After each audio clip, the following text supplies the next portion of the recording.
La France pourrait valider l'existence d'un État palestinien dans les prochains mois. Dans un entretien accordé à France 5, Emmanuel Macron a annoncé que cela pourrait se faire en juin à l'occasion d'une conférence que la France présidera avec l'Arabie Saoudite à New York.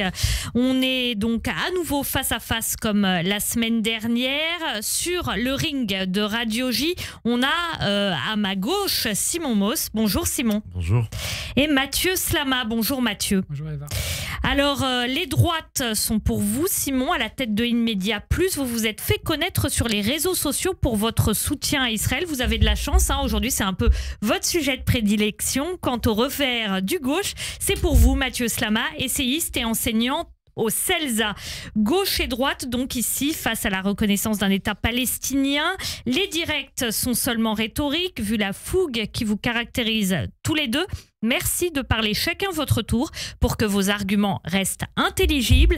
Attention, quand vous entendez ça, on se tait et on redistribue les cartes. Allez, on commence avec vous, Simon. Vous accusez Emmanuel Macron d'avoir retourné sa veste par rapport à ce qu'il disait le 7 octobre quand il dénonçait le Hamas et le terrorisme. Pourquoi ? Alors pourquoi ? Parce que Emmanuel Macron a commis là, et si il est confirmé que la France, à travers Emmanuel Macron, reconnaît l'État palestinien, c'est une faute à la fois morale, à la fois historique, et c'est aussi une menace pour la sécurité d'Israël. C'est une menace pour la sécurité d'Israël parce que le message que renvoie cette déclaration, fondamentalement, c'est commettez des massacres, incitez Israël à répondre, à faire la guerre des terroristes, et comme la guerre fait les ravages de la guerre classique que l'on connaît de tout temps, eh bien vous aurez votre État. Alors d'ailleurs que ce n'était même pas l'objectif du Hamas. L'objectif du Hamas, c'est d'avoir l'éradication d'Israël. Mais on sait à quoi correspondrait en l'état un État palestinien aujourd'hui. Alors, Mathieu Slama, justement à propos de ce sujet-là, de la menace que ça représenterait pour Israël. Effectivement, le Hamas est à la tête de la bande de Gaza et en Judée-Samarie aussi, il y a des attentats. C'est une menace pour Israël, la reconnaissance d'un État palestinien par la France ? Non, moi je pense que c'est le contraire. Pourquoi ? Je pense qu'au contraire, c'est peut-être le meilleur espoir pour la paix aujourd'hui et de reconnaître l'État palestinien. D'abord, je dois dire que je dis bravo Emmanuel Macron, ça m'arrive pas souvent, donc je le dis pour sa prise de parole. D'abord parce qu'il s'est ému à juste titre de ce qui se passe à Gaza, des souffrances des Gazaouis, notamment en parlant des enfants qui sont morts et au fait qu'il faut absolument un cessez-le-feu qui soit durable à Gaza. Mais je le félicite aussi par rapport à sa position sur la reconnaissance de l'État palestinien. Je rappelle qu'il y a eu une résolution à l'Assemblée nationale il y a quelques années, qui avait entériné cette reconnaissance, mais le gouvernement n'avait rien fait. Donc, il est vrai que pour Emmanuel Macron, ça représente un petit changement de doctrine par rapport à sa position jusqu'à présent. Moi, là, on a bien compris pourquoi, mais moi, je vous posais la question sur la menace. En fait, sur la menace, sur ce sujet-là, moi, je crois que la reconnaissance de l'État palestinien, c'est le seul espoir en réalité pour la paix, c'est-à-dire l'avenir à deux États. En fait, jusqu'à aujourd'hui, on a refusé aux Palestiniens ce droit, qui est quand même un droit fondamental, le droit des peuples à disposer d'eux-mêmes. C'est un des principes les plus fondamentaux du droit international et de notre vie en communauté. Et ce droit-là, en réalité, on a constamment renié aux Palestiniens, on a renié les droits fondamentaux des Palestiniens, et ça aboutit en réalité à ce cycle de violence auquel on assiste. Ça aboutit au 7 octobre. Pas forcément, je parle pas du 7 octobre, je parle de manière générale. D'accord. En réalité, voilà. Et sur l'argument sur l'argument du fait que ce serait un cadeau fait au Hamas, je l'entends, parce que en réalité, il est évident que le 7 octobre est un acte tellement épouvantable, tellement répugnant, qu'on peut se dire aussi, ça ne devrait pas être un cadeau fait au Hamas. Mais je dis simplement que en 2003, le Hamas n'était pas au pouvoir à Gaza. En 2000, le Hamas n'était pas au pouvoir à Gaza, etc. Et on n'a pas reconnu cet État palestinien. Merci, donc en fait, il n'y a Mathieu. jamais de bon moment. Merci, je pense que Mathieu. c'est l'espoir pour la paix. Voilà. Refuser le droit à l'autodétermination des Palestiniens, leur est-il refusé est-il refusé par Israël, Simon Mauss ? Déjà, je pense que cette affirmation-là, c'est probablement l'erreur historique. Enfin, c'est vraiment une méconnaissance totale de tout ce qui s'est passé dans l'histoire du conflit israélo-arabe qui est devenu israélo-palestinien.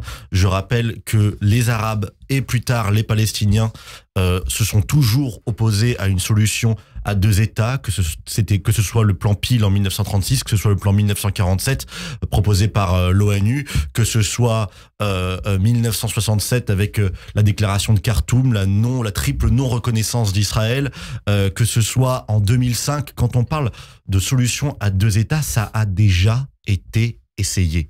En 2005, de manière unilatérale, Israël s'est retiré de la bande de Gaza. C'était un risque. C'est un risque qu'Israël a pris au nom précisément de cette solution à 2 États.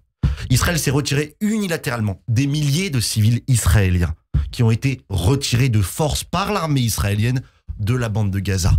Qu'ont-ils fait? Qu'ont fait les Palestiniens de cette zone qui est une magnifique côte de terre levantine? Ils en ont fait quoi?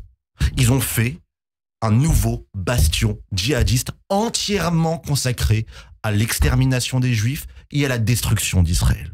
Donc en fait, la solution magique à la solution des 2 États, premièrement, elle a toujours été refusée par les Arabes et par les Palestiniens plus tard, parce qu'avant on ne parlait pas de Palestiniens. Et deuxièmement, ça a déjà été essayé. Et quand Emmanuel Macron dit « on va reconnaître l'État palestinien parce que c'est juste », vous parlez tout à l'heure du droit des peuples à disposer d'eux-mêmes, on pourrait même revenir sur la définition de peuple. Mais admettons, quand Emmanuel Macron dit « cette solution est juste, il faut reconnaître un État palestinien parce que c'est juste », ça veut dire, si on suit cette logique, si c'est vraiment juste, ça l'était aussi hier, ça l'était aussi avant le 7 octobre, ça l'était il y a 2 ans, ça l'était il y a 10 ans, ça l'était il y a 20 ans. Alors pourquoi ne l'a-t-il pas reconnu à ce moment-là? La raison pour laquelle la France n'a toujours pas reconnu à ce jour un État palestinien, c'est parce que les critères n'étaient pas réunis. Et quels sont les critères? Les critères, c'est bien que la société arabe palestinienne soit culturellement et politiquement à même de vivre en cohabitation avec un État qu'ils ne reconnaissent pas aujourd'hui et auquel ils appellent et dont ils appellent à la destruction. D'accord? Et attendez, je vais finir là-dessus. Je vais préciser après, mais je vais juste finir là-dessus. Donc, on a ce critère de viabilité, de paix, de coexistence qui n'est pas respecté, qui n'a jamais été aussi peu respecté qu'aujourd'hui parce que la société arabe palestinienne, que ce soit à travers ces institutions ou ces représentants politiques que sont le Hamas ou l'autorité palestinienne ou que ce soit dans la culture, n'ont jamais été aussi imprégnés de djihad et de haine anti-juive. Et c'est ce moment-là, le moment où on a des otages dans la bande de Gaza, que Emmanuel Macron juge judicieux d'exploiter pour appeler à la reconnaissance d'un État palestinien et donner au Hamas sa victoire politique, en fait. Merci Simon. Mathieu Slama, sur le fait effectivement que les Palestiniens pouvaient gérer seuls la bande de Gaza, et la bande de Gaza, ils en ont fait ce qu'ils en ont fait, c'est-à-dire une terre contrôlée par le Hamas. Alors, moi je pense que le discours qui vient d'être tenu est tout ce qui nous mène au désastre, en fait. Pourquoi ? Le Hamas s'est imposé de force à Gaza. Il y a eu des élections, etc. Elles n'ont évidemment pas été démocratiques ou quoi que ce soit, mais passons.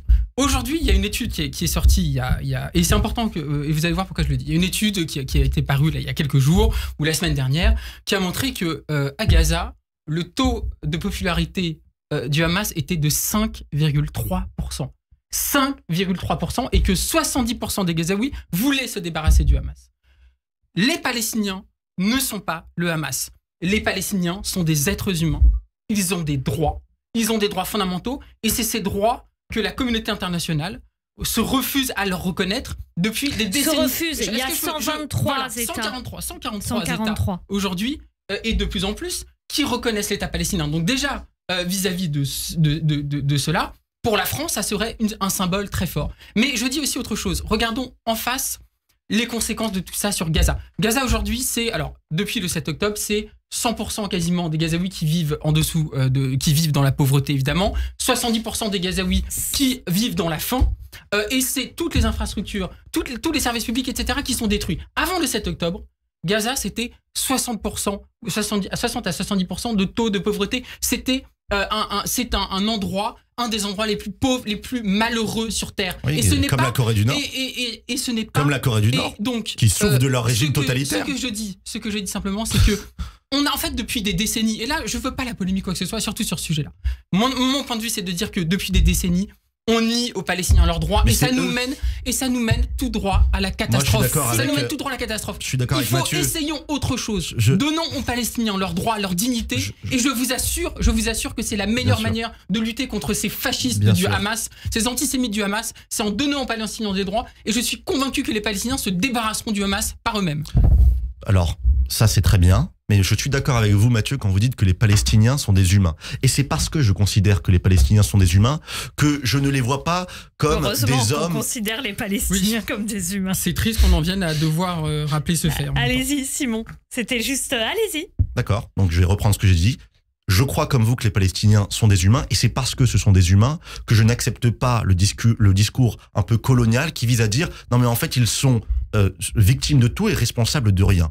Parce que ce sont des humains, ils ont un libre arbitre, ils ont aussi une responsabilité collective dans le sort qui est le leur depuis des décennies. Et c'est pour ça que moi, le discours qui vise à les déresponsabiliser, c'est précisément un discours qui est déshumanisant. Donc attendez, non, c'est pas ce que je dis. C'est mortifère. Ça n'est pas ce que je dis. Ce que je dis, c'est que quand vous dites que c'est...